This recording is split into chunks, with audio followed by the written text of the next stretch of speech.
this was an opportunity to test whether the model, or as proposed by government, was going to work.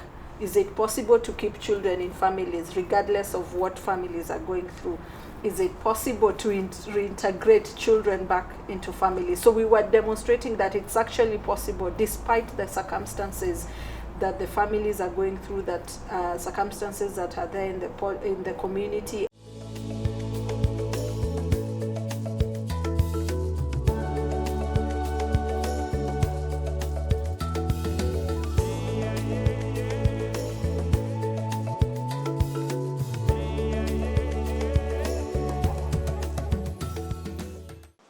We also did a situation analysis to help us get to know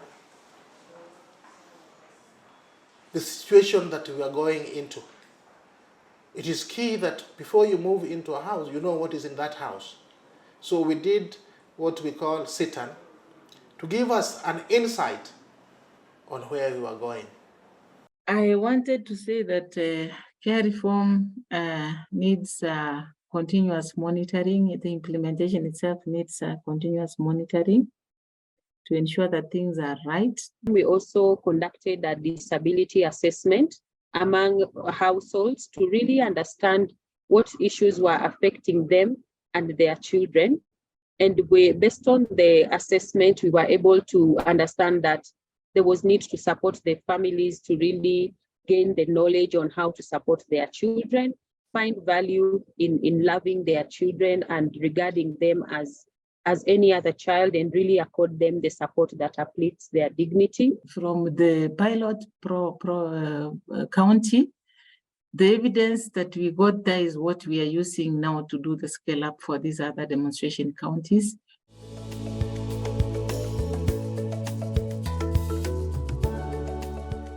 When we started the program, one key thing that we noticed was the misinformation that was on the ground in relation to having children in the institutions. So the first thing that we needed, or we did, was to sensitize various players in child protection. Working on the attitude and practices among the families is also very key, because with all these interventions, if the attitude of the family and the child is not supported, and even the community that is receiving the child, then their efforts to promote family and community-based care might be in futility. Institution seems to be the best quick option, but they didn't quite understand the damaging effects of institutionalizing children. So with that awakening, with that consciousness, you're beginning to see community leaders, community members, surviving relatives being able to say, okay, fine, I can take care of this child. With the continued trainings, we came to internalize and get the actual concept of care reform. And we also came to know and to realize that there were advantages in supporting children while at home than supporting them while they were staying within the institution.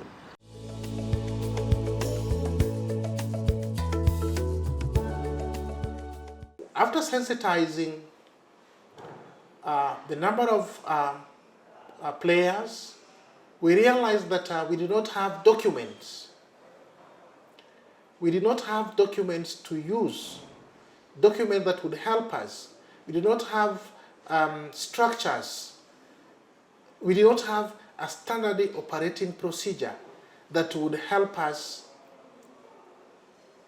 move in a more structured way that can be replicated in other counties when the time comes. We have the guidelines for case management for reintegration. Then standard operating procedures were developed for all the options. So the option on kinship care, the option on foster care, the option on adoption, guardianship, kafala, and supported independent living. And all along, the officers in Kisumu, in Nyamira, in Kilifi were engaged to see whether it was working. Yeah, the integration process, the lessons I've learned is also that it is not as complex as one might think it is. As long as you lay your foundation well, as long as you do your case management well, then you are bound to succeed. Cases of relapse won't be there.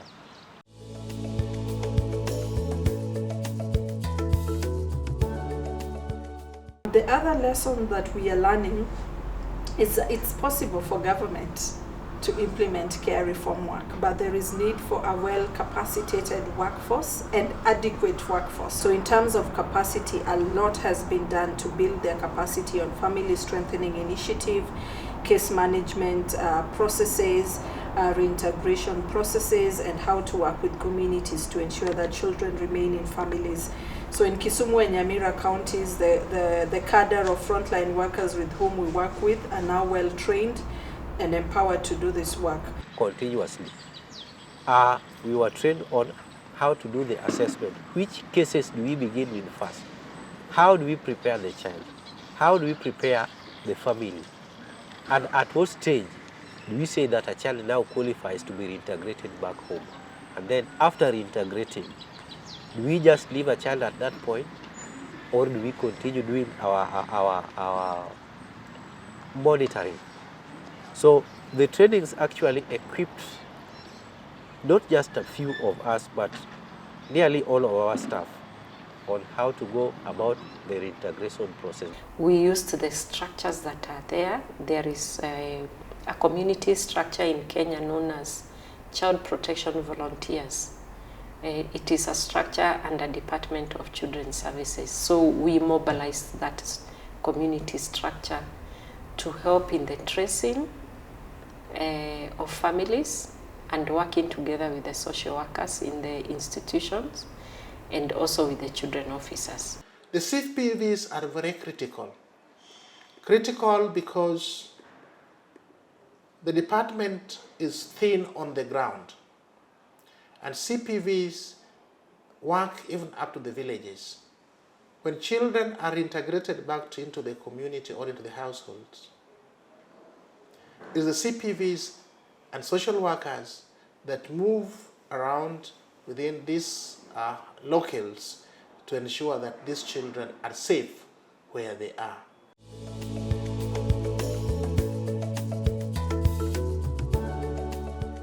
In this program, we work with 3 categories of people. One is families at risk of separation.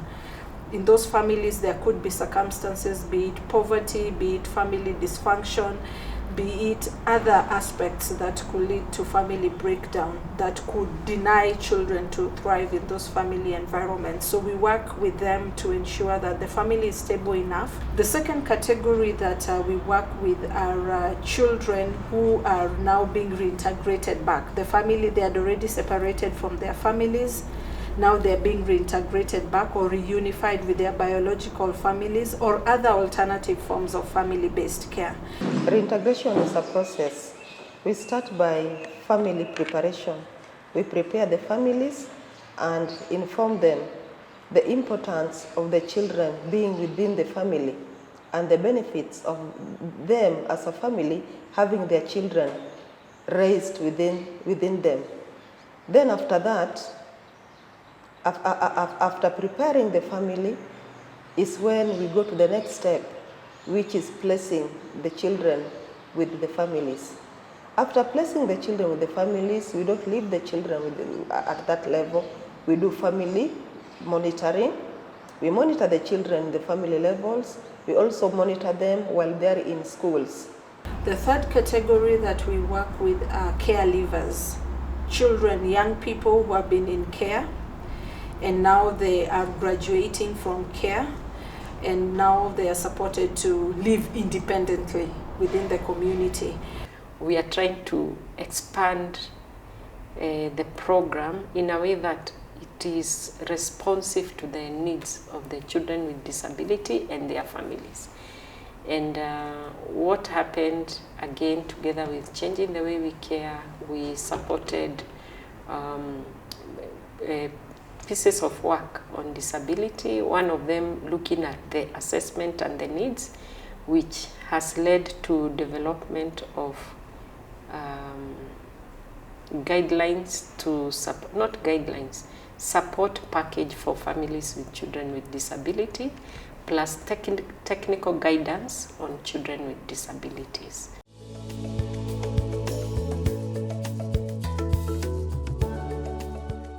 We wanted a buy-in.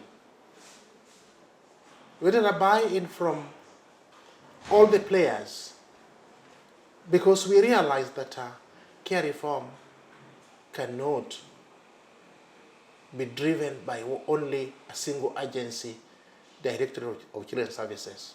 We had to bring everybody else in the program to do their bit, to do their role as prescribed for them. Most of the time we are in technical working groups with the care reform partners, that is SOS and UNICEF. And the other times we are planning jointly on activities that need to be implemented. And we have really been working in a very good way that we have not duplicated our support to the children and the families. And we are able to all rally on the efforts of the Department of Children's Services. During our venture into supporting disability inclusion activities, we have worked with, we were able to mobilize the disability inclusion stakeholders and support them to establish networks. The work with the traditional leaders, religious leaders, community leaders is very important, because they, when inspired, they pioneer change within their communities. They take lead and take action towards ensuring that families are adequately supported and that the children who are at risk of separation then are able to get the support they need so that they can stay.